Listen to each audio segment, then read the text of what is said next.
Terceira razão que Paulo poderia ter para se envergonhar do Evangelho. O Evangelho revela que Deus, além de ser amor, também é santo e justo juiz. Se segura aí na cadeira. O Evangelho revela que Deus, além de ser amor, também é santo e justo juiz. O Evangelho diluído de hoje só diz assim, resume Deus a uma sentença: Deus é amor. Deus é amor, Deus é amor, Deus é amor, Deus é amor. É verdade que Deus é amor? Claro que é verdade. Mas essa é toda a verdade a respeito de Deus? Não. O Evangelho também revela outros atributos de Deus. É verdade que Deus é amor? Sim. É verdade que Ele é amor, Ele é compassivo, Ele é clemente, Ele é longânimo, Ele é grande em misericórdia. As suas misericórdias se renovam a cada manhã. Mas também é verdade que Ele é perfeito, Ele é santo e Ele é justo. É verdade também que Ele está irado com o pecado e com toda a injustiça praticada pelos homens, porque isso também diz na sua palavra. Salmo 7, 11 e 12. Deus é juiz justo, um Deus que se ira todos os dias. Se o homem não se converter, presta atenção aí, se o homem não se converter, Deus afiará a sua espada.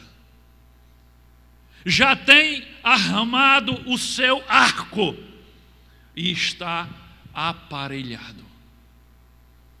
Isso é verdade sobre Deus. Ele se ira todos os dias. Contra o quê? Contra a iniquidade, contra o pecado. E se o homem não se converter, ele já está afiando a sua espada. Salmo 5, versículo 4 e 6. Tu não és um Deus que tenha prazer na injustiça, contigo o mal não pode habitar. Os arrogantes não são aceitos na tua presença. Presta atenção. Odeias todos os que praticam o mal. Destróis os mentirosos, os assassinos e os traiçoeiros, o Senhor detesta. É um Deus diferente do que você conhecia? Porque talvez você só escutou a metade da história. É amor, é amor, é amor, é amor, é amor. Ele é amor, mas Ele é justo, perfeito e juiz. Aí se levantam e dizem: mas um Deus de amor, Ele pode se irar? Um Deus de amor, Ele pode odiar? Um Deus de amor, Ele pode detestar? Porque foram essas expressões que acabamos de ler no livro de Salmos. E eu digo, claro que sim. Primeiro, porque está dizendo que Ele faz isso. Segundo, eu acredito até que um Deus de amor, Ele deve se irar, deve odiar e deve detestar. Como assim, pastor? Deve odiar, se irar e detestar tudo que é injusto, tudo que é perverso, tudo que é mal. Vamos supor que você ama crianças. Quem ama crianças aqui? Levanta a mão. E vocês que amam crianças, quantos de vocês amam a pedofilia? Ninguém?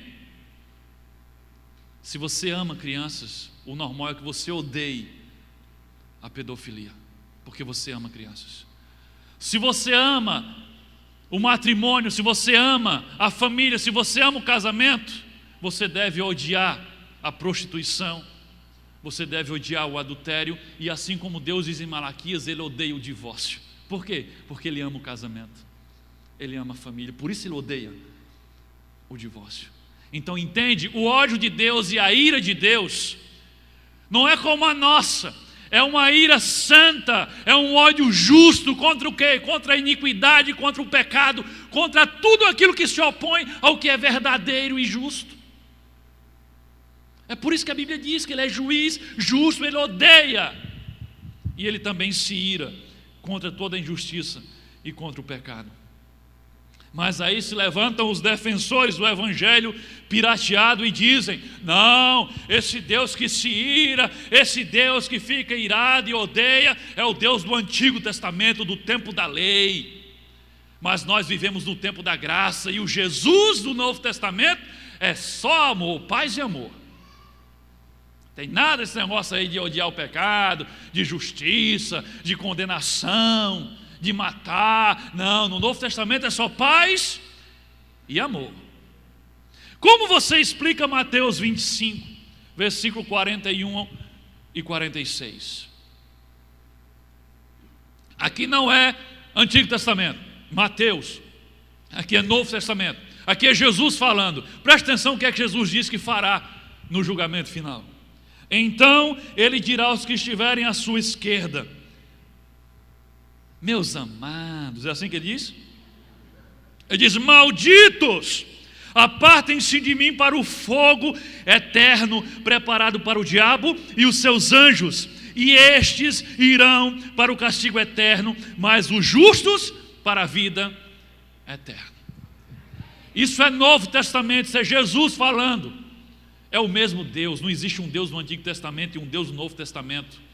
Não existe um Deus na lei e um Deus na graça, é o mesmo Deus. Ele é amor também no Antigo Testamento, Ele também é justiça no Novo Testamento. Deus é amor, Deus é misericórdia, mas Deus é justiça, porque Ele é santo e Ele não pode conviver com o pecado.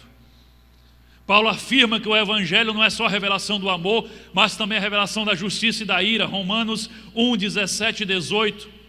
Porque no Evangelho é revelada a justiça de Deus, uma justiça que desde o princípio ao fim é pela fé, como está escrito: o justo viverá pela fé.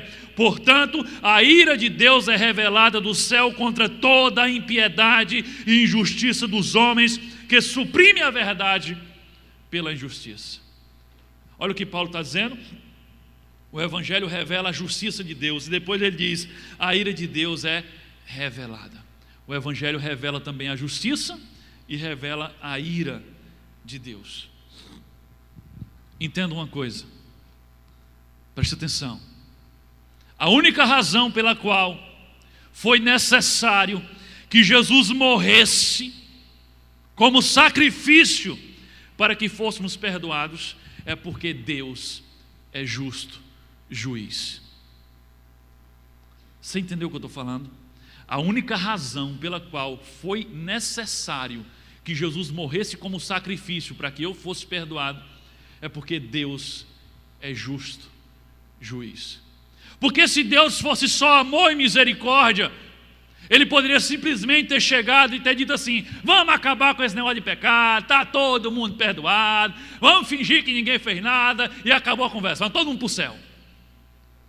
Mas Ele não é só amor e misericórdia. Deus é justo, Deus é santo, e Ele não pode conviver com o pecado. Isso seria uma tremenda injustiça, porque o pecado merece morte, o pecado merece ser punido, e Deus é justo. É por isso que, para haver perdão, antes teve que haver uma justa punição do pecado. E aí Jesus se coloca entre o homem e Deus e recebe sobre ele o quê? A ira de Deus, o castigo de Deus sobre o pecado do homem, que agora recai sobre quem? Sobre Cristo. Então em Jesus, olha a profundidade do Evangelho, em Jesus Cristo, a misericórdia, o amor e a graça de Deus são satisfeitas. Por quê? Porque Ele pode perdoar o homem do seu pecado. Mas em Jesus, a justiça de Deus também é satisfeita. Por quê? Porque a punição do pecado do homem caiu sobre Jesus. O pecado foi punido com justiça. Então Jesus satisfaz a justiça de Deus, porque Ele recebe sobre Ele a punição justa do pecado do homem. E Jesus satisfaz a misericórdia, a graça e o amor de Deus, porque Deus pode então perdoar o homem sem que ele mereça. E aí, você pode estar pensando: como alguns normalmente pensam quando chega a esse ponto e diz: então pastor, está tudo resolvido, né? Está tudo resolvido.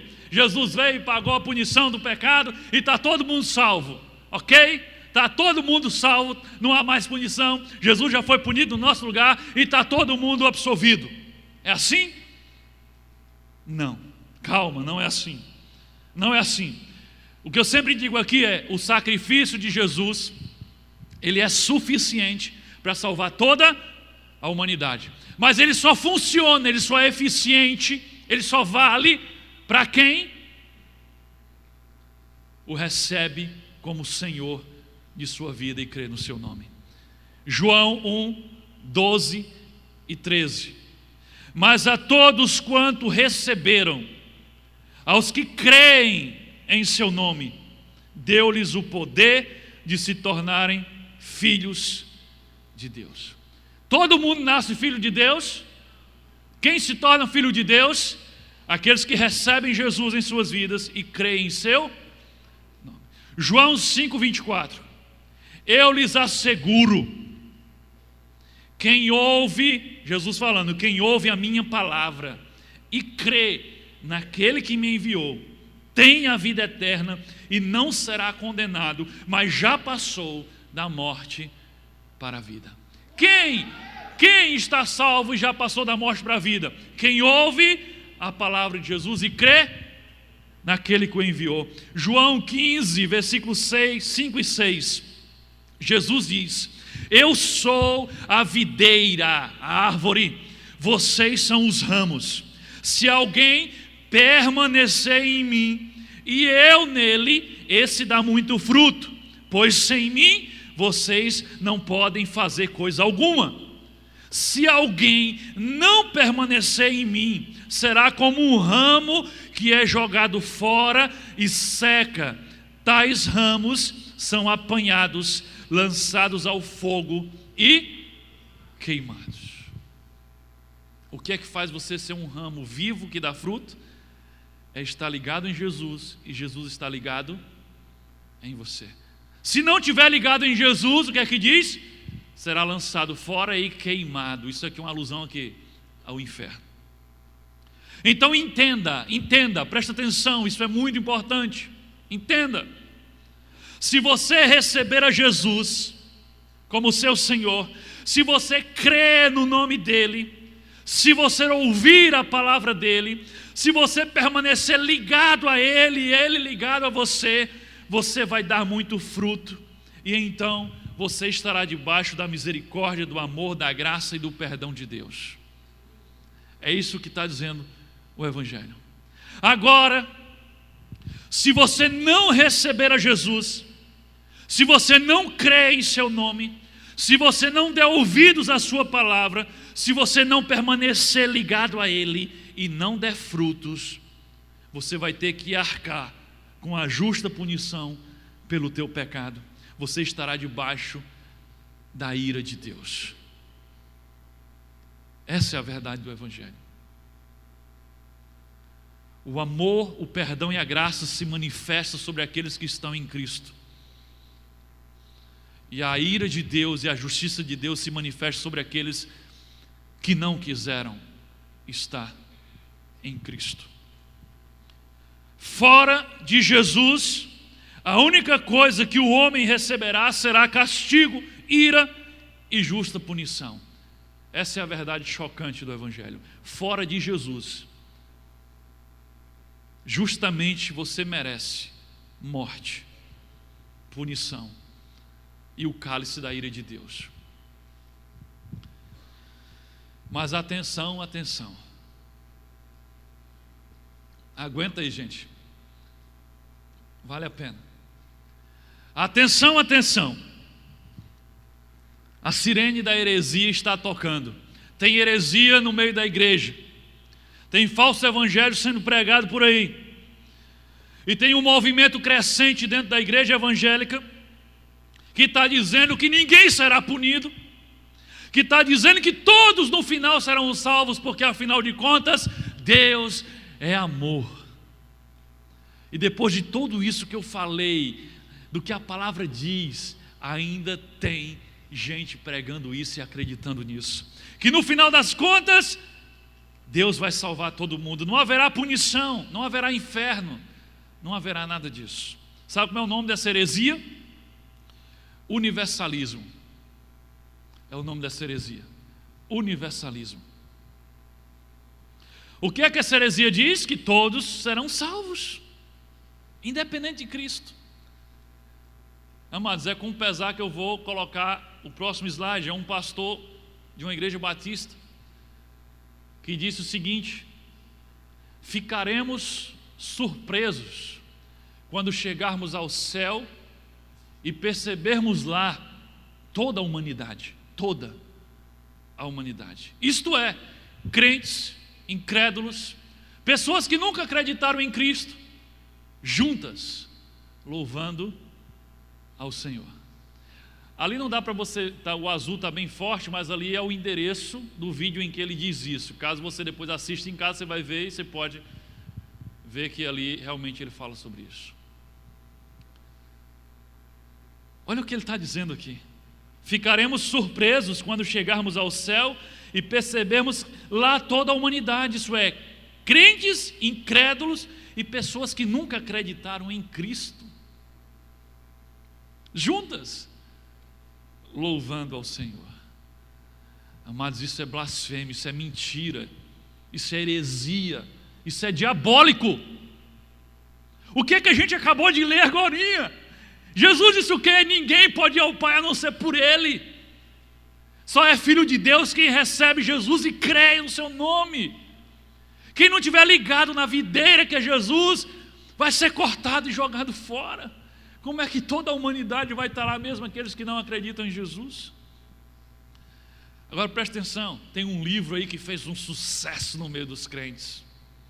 O que teve de crente lendo, recomendando e falando com euforia, mas era um livro repleto de universalismo. Sabe como é o nome do livro? Coloca aí.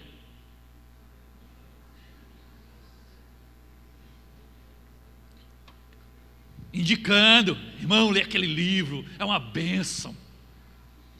Bênção coisa nenhuma. Esse livro é uma ferramenta repleta de universalismo. O livro A Cabana, a história, fala da relação de um homem que tinha perdido a sua filha, que tinha sido assassinada, sequestrada, e aí ele tem um encontro com a Trindade, com Deus Pai, Deus Filho e Deus Espírito Santo, na cabana onde a filha havia sido sequestrada. E Deus Pai é apresentado como uma mulher africana chamada Papa. E isso não é o problema, tá? Jesus era um homem do Oriente Médio, de aparência judia, carpinteiro, e o Espírito Santo era uma mulher asiática. E eles vão conversando e Deus vai revelando os seus mistérios e acalmando o coração daquele homem. Olha só, eu separei aqui um trechinho do livro para você ver o universalismo presente nesse livro. Olha só, esse trechinho diz o seguinte: Jesus diz a Mark é o personagem principal lá: aqueles que me amam vêm de todos os sistemas existentes.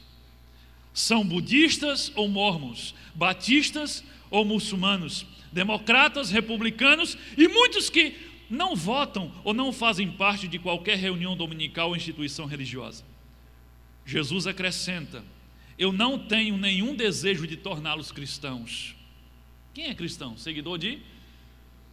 Mas apenas acompanhá-los em sua transformação em filhos e filhas do meu Papa, em meus irmãos e irmãs, meus amados. Mark faz então a pergunta óbvia: todos os caminhos levam a Cristo? Jesus responde: muitos caminhos não levam a lugar algum, o que significa que eu vou caminhar por qualquer caminho para te achar. Sabe o que está dizendo aqui? Que Jesus pode caminhar através do caminho do budismo, de qualquer outro caminho espiritual, para encontrar você. Aí tem um outro trechozinho que diz assim, no caso o Papa, que é Deus, diz a Mark que ele está reconciliado com todo mundo. Mark questiona: todo mundo? Você quer dizer aqueles que acreditam em você, certo?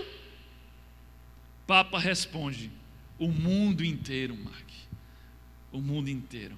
Deus está dizendo: eu estou reconciliado com o mundo inteiro, não só naqueles que acreditam em mim, com o mundo inteiro. O universalismo puro. Todos serão salvos no final, independente de crer em Cristo, de conhecer a Cristo, de acreditar em Cristo ou não, todos serão salvos no final. É isso que diz essa doutrina. Não haverá julgamento, muito menos condenação. Todos, Mark, todos estão reconciliados comigo.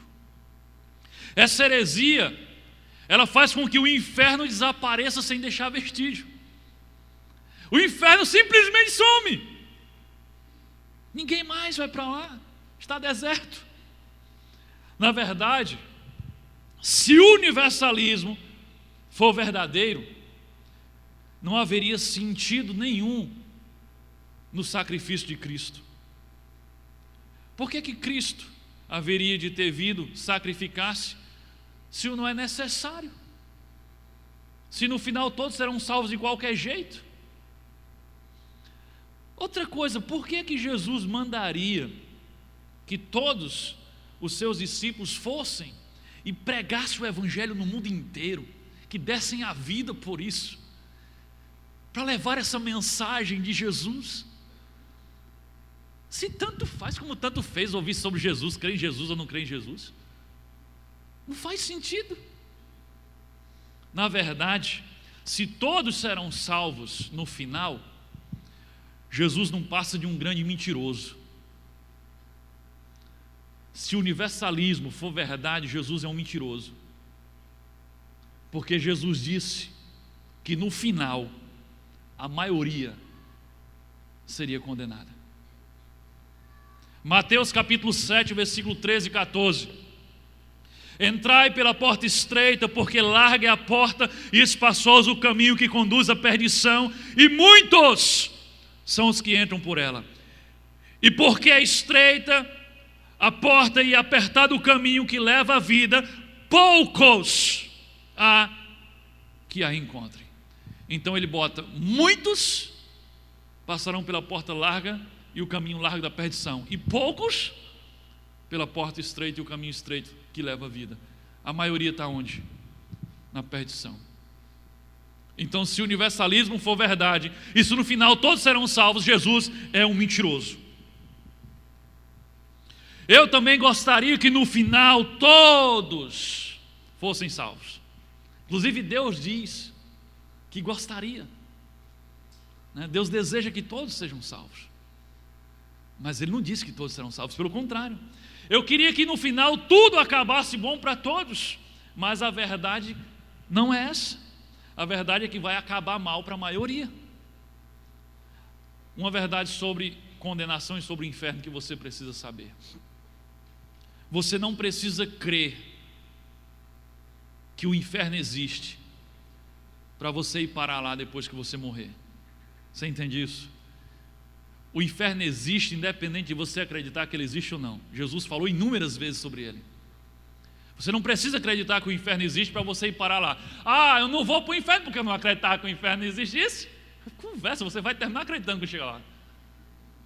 Então você não precisa crer no inferno para ir parar no inferno. A única coisa que você precisa é não acreditar em Jesus. Se você não acreditar em Jesus, se você não receber como o Senhor da sua vida, você vai parar no inferno, mesmo que você não acredite que o inferno exista. Essa é a verdade que choca, que é escândalo, que Paulo se referia.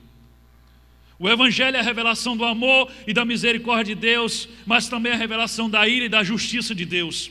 Um dia todos nós estaremos diante do justo juiz, e aquele dia não haverá misericórdia para quem não estiver em Cristo Jesus. Para esses haverá apenas ira e justiça. Como Jesus disse: apartai-vos de mim, malditos, para o fogo eterno preparado para o diabo e os seus anjos. Você aguenta mais um ponto?